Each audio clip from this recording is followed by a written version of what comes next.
Sa pagtitipon nga ng mga boxing legends sa Saudi Arabia sa laban ng Fury vs Ngannou ay may masamang hangin na naman ang dumapo sa dating 6 na Division World Champion at promoter-owner ng Golden Boy Promotion na si Oscar the Golden Boy de la Hoya, na kung saan sinabi niya sa interview na hindi umano siya nasaktan sa mga patama ng solidong suntok ni Pacquiao during sa kanilang labanang pinamagatang The Dream Match last December 2008. Sa digmaang ito ni hindi na nagawang lumaban pa ni Oscar the Golden Boy de la Hoya pagkatapos ng round 8 dahil marami na umanong natamong pinsala si Oscar de la Hoya sa previous round, kaya pinatigil na ng kanyang coach that time na si Nacho Beristain ang laban.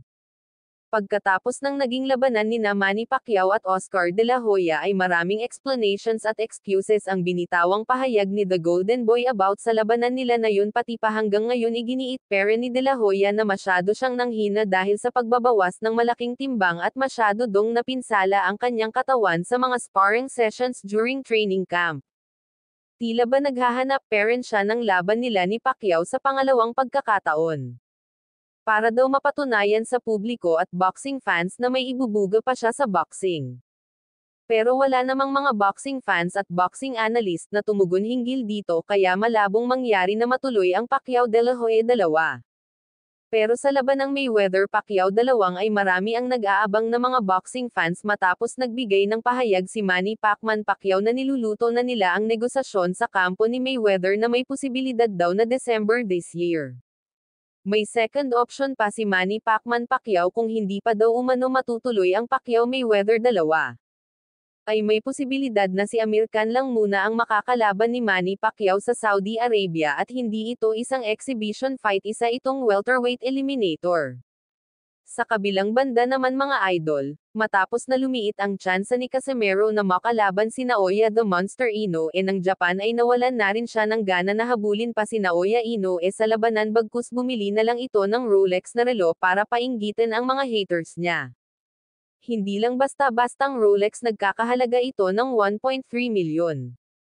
Ibinida rin sa kampo ni Casimero na noon daw na sa ibang bakuran pa daw sila ng promotion ay mahirapan daw silang bumili ng iPhone at hanggang Android lang daw ang kaya nila. Samantalang ngayon daw pati Rolex na relo ay kaya na nilang bilhin. Dagdag pa ng kapatid ni Casimero ay gugulatin daw nila ang mga haters nila sa laban ng Casimero Oguni 2 na posible daw nagaganapin dito sa Pilipinas ngayong February 2024, wala pang exact date. At nagbanta rin ang kampo nila Casimero na gugulatin nila ang kanilang haters at bashers sa darating na laban. Ipinakita rin ng kapatid ni John Riel Cuadro alas Casimero ang mga dolyar-dolyar na kita nila sa Oguni Casimero fight. Si John Riel Cuadro alas Casimero na tinaguri ang angas ng Pinas ay dating 3 Division World Champion at ang boxer na palaging iniiwasan ni Naoya the Monster Inoue. Si Inoue ngayon ang iniiwasang boxer sa 122 pounds division o Super Bantamweight World Champion dahil sa lakas ng kamao nito, pero si John Riel Cuadro alas Casimero ay gustong-gusto talaga niyang labanan si Inoue pero hindi talaga siya mabigyan ng pagkakataon matapos makansela ang nakatakda sana nilang laban noong nakaraang taon.